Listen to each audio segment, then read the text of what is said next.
สบายดีทุกคนเนาะต้องขอโทษเนาะบ่ได้อัดคลิปอยู่ YouTube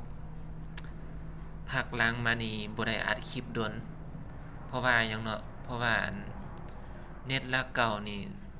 กลางคืนนี่ก็ขาดหายๆก็บ่ค่อยลงคลิปดูปานใดนะเดือน3นี่ก็สิเปลี่ยนเป็นเน็ตลัก5ซะเน็ตลัก5แล้วค่อยสิใส่แท้เลยบ่ใส่ละเน็ตลักเก่านะมันสาโพดเอาลัก5แหละค่อยเคยใส่เป็นประจำแนะนำพวกที่ใส่เน็ตลักเก่าทางไลน์นะอย่าไปใส่มันเด้อทุกคนค่อยว่านะอย่าไปใส่มันบ่ดีดอกทุกคนเนาะอย่าไปใส่มันเนาะเน็ตลักเก่านะทั้งเปลืองแล้วก็ทั้งเสียเงินหลายค่อยว่านะ